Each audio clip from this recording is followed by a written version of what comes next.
Hello and welcome to the Bellingham Real Estate Podcast. I'm Paul Balzotti. I'm here with Katie Baldwin. Welcome, Katie. Thank you for having me. Yes, and today we are talking about, we're going to cover a review of 2024 Whatcom County real estate, and then we're going to talk about where we are today, and then we're going to talk about the John L. Scott housing forecast a little bit, what that means to everybody.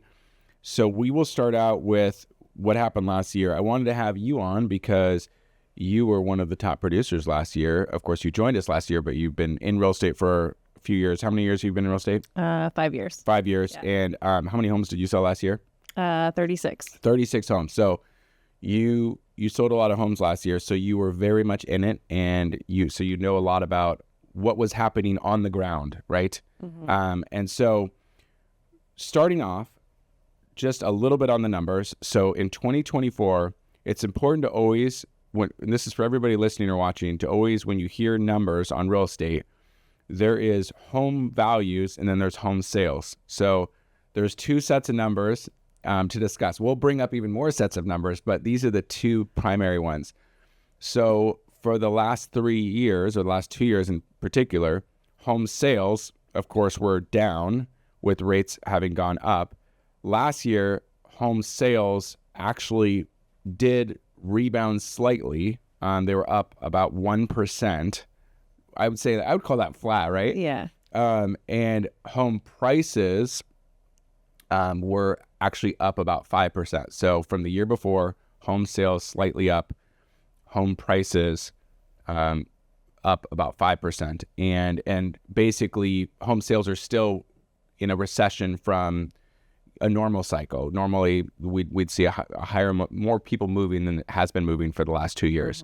Mm-hmm. But just year over year, from 2023 to 2024, that's the general sales there. Now, basically, and then historically, we're at the lowest sales, the lowest amount of people moving per capita since 2010. So it's been still relative. It still would be considered a recession the last couple of years as far as how many people are actually moving. But yet, in Whatcom County, home values had stabilized, actually gone up a little bit. You managed to help a lot of people. How many of those were buyers? Probably over 20. I would probably 75%. Yeah, were buyers. Yeah, so over 20 buyers. Yeah. You helped. Yeah. Get into a home in this market. So why don't you touch on a couple more numbers for 2024, and then what was it like for your buyers when you look back at, let's say, 2021, 2020, when it was a hotter market? As far as hotter market, way more sales happening, prices going up like crazy, versus higher rate environment, slower sales a little bit. You still were able to help people. So maybe touch on those numbers, but I'll touch on how you're helping people get it done. Yeah, I mean, my expertise is with first-time home buyers and veterans, and so back in the markets in the 2022 and 2023, it was a little bit harder for us to negotiate. So going into 2024, I had quite a few buyers that came to me, and they just wanted to look, right? Yeah. They just wanted to start the looking phase to possibly purchase in 2025 when rates would hopefully be lower. Would come down. And, after having that initial buyer's consultation with them and just kind of educating them, well, what if you could buy a house now and get closing costs covered? Yeah. Their eyes kind of light up. And then you see that, like, people love getting a deal. Mm-hmm. And then when I hear it back from them that they want to get a deal, like, my insides kind of flutter a little bit because I'm like a wheeler and dealer. And I'm like, okay, let's go house shopping, Yeah. And so, 20 of those buyers got closing costs. 8 of them got checks back from title and escrow this year. So it was a big win for my buyers, especially, first-time home buyers that were just looking to achieve that goal of home ownership. So, I mean, it was way better than 2023. Well, and what was the number you had on, what was the percent of homes that sold for less than list price overall? So that's a good one to share. It was 49% of homes in Whatcom County actually sold for under list price. So about half, essentially. Yeah. And I know 20 of those buyers. Yeah, so. Exactly. So basically, the way that things were getting done was oftentimes just, higher rates, but people were buying their rate down, getting closing cost credit, negotiating more. Yeah. I mean, even on inspections, I had one client got a new roof, new water heater. I mean, I think too, like towards that time, like in November, there was kind of like the seller panic of what was going to happen with the election. Yeah. And so a lot of my buyers in that November month, it wasn't even really negotiations. We said, this is what we found on the inspection, and the sellers didn't bat an eye. Yeah. It was just, okay.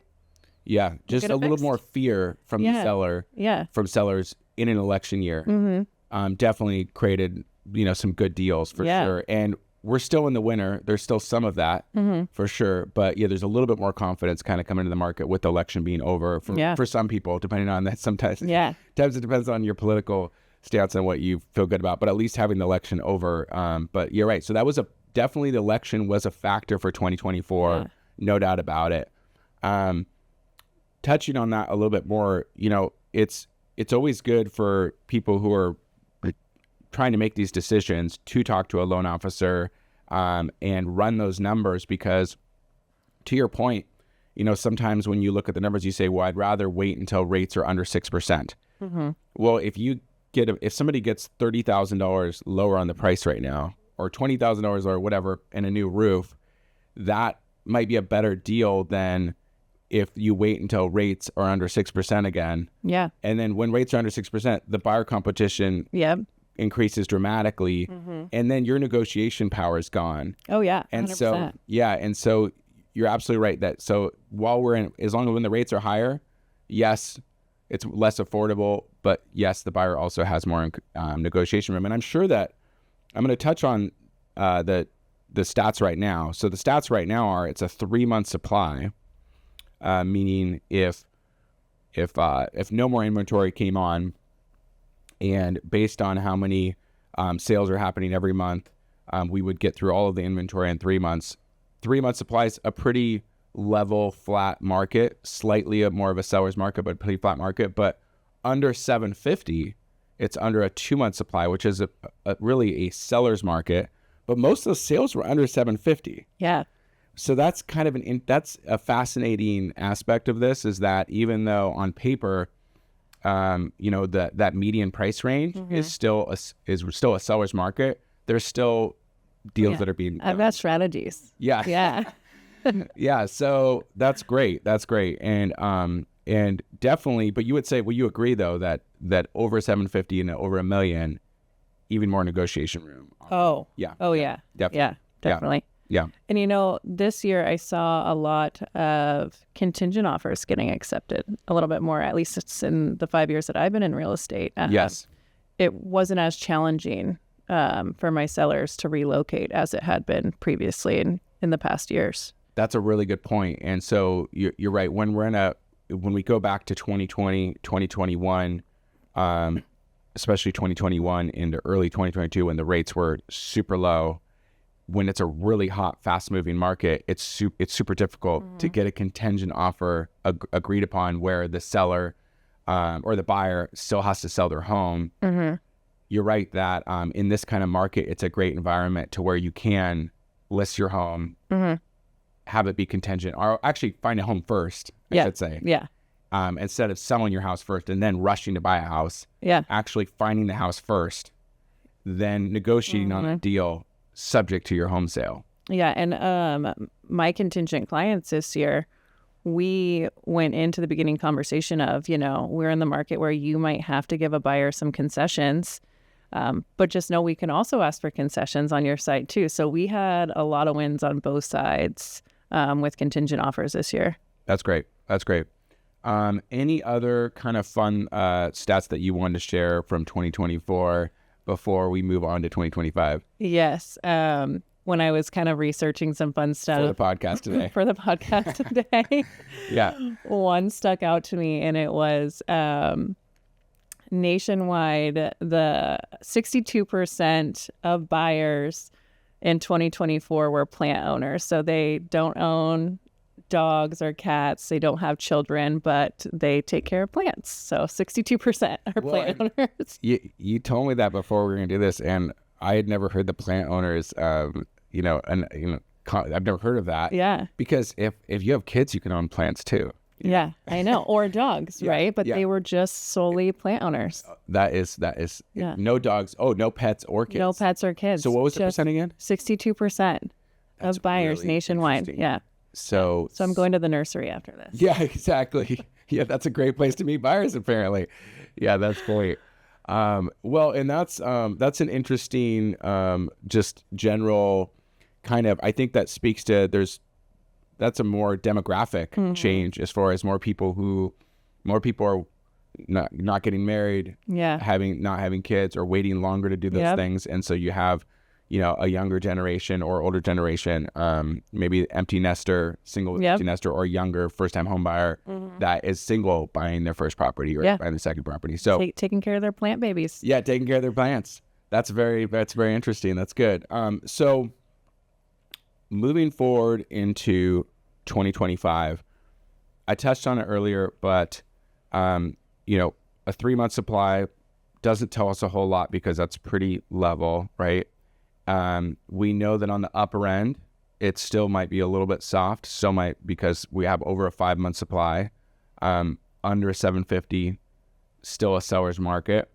The John L. Scott housing forecast, and I think if you're watching, we should have a good slide that can show this to you, and we can send somebody a link if they want to see the full report. The John L. Scott housing forecast talked about the 10-year cycle of things, how the market's cyclical, and how the last 3 years, and especially the last 2 years, have been essentially, sales have been down, the market's been stabilizing, and in a lot of parts of the country, prices had gone down or were pretty flat. The Northwest is pretty unique that we have this just lack of new construction and lack of inventory that is creating a supply and demand problem where we still are seeing appreciation despite the higher rates. Yeah.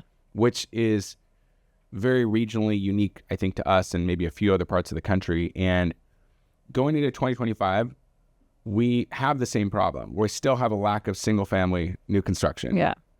And so, the signals right now are that 2025, this spring, we should see more multiple offers again. We should see more appreciation again.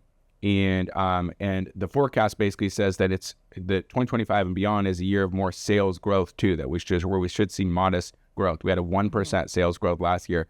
Maybe it's 2 or 3% in 2025. And so that's essentially what the report indicates. And so working our way out of a sales recession and the appreciation happening primarily this spring. Last year, all of the appreciation was in the spring of 2024, and the summer and the fall and winter. Yeah. Prices were flat. And in some cases, there were some months like October, November, where they were actually down a little bit. Yeah. Yeah. As you experienced. So, when you're in the market, I think you brought up a good point that, the timing can be everything too. I mean, even if prices go up a little bit more this year, it doesn't mean there's still not going to be opportunities. No, I'm excited for 2025 because there is going to be a lot of negotiation that's going to happen in the spring and the summer, and we are going to see multiple offers. And, like a lot of the other top agents here at John L. Scott, like we thrive on those kind of environments. We're excited for it, and we're excited to, give that level of service to our buyers and our sellers too. Yeah, and I mean, ultimately what I like about what you're talking about is I think that you have to be proactive. If you're kind of waiting for a bunch of, great homes to come on the market and then, looking online, and then you're going to wait for the price to come down on it. And then you could just call and kind of, passively try. And then you lose your opportunity. Yeah. Right? It's like, of course we're realtors. So of course we always say this, it sounds biased, but the opportunities definitely can't come to the people that get in. Like the people you mentioned, they were looking for this year. Yeah. So, and I'm sure you still have people that didn't do anything. Yeah. And that's fine too. Yeah. But it's the people who get qualified and then just get in the game. Yeah. And then they look for those opportunities. Yeah. And they're in the game to find those opportunities. That's when they come up. Well, and if they're sitting down, those buyers or even those sellers, and they're having that open, honest conversation and they're getting educated by their realtor, they're going to know when that time is right for them, especially after they've done all the steps of, working with a lender. They'll know when it's right. So I had a lot of buyers that was right for 2024, and I still have some buyers on the sideline that are going to be ready in 2025. Yeah. So yeah. So that's essentially it. So we had a lot of good deals that happened last year, despite home appreciation still occurring and it being a less affordable market, a really tough on affordability market. There's still ways to make it a little bit more affordable. Yeah. I think that we talked about this before we got on, that how much growth we'll see in 2025 obviously just totally goes on interest rates. Yeah. I mean, that's still going to ultimately, what are we at? Just as of this recording, we're in the high sixes. Yeah. And earlier this year, what is the lowest we got down to? I mean, with your VA, you probably get into the fives. Yeah, there was one point where it was like in the mid fives, and it was just like, I felt like it was like just a couple days of just like running all over town. Yeah, because you do work with a lot of veterans, and the VA rates tend to be about 0.5%. Yep, they're a little less below the conventional. Yeah. And so, if rates stay in the sixes, it's probably going to be not that much different than last year. If they do drop closer to 5 in the fives, then yes, we'll see those multiple offers going for sure. Absolutely. Okay, well, very good. Well, thank you for joining today, Katie, and thank you for listening, guys. Obviously, you could reach out to Katie if you want some help or want some counsel about buying or selling in 2025. Thank you, guys. Cheers.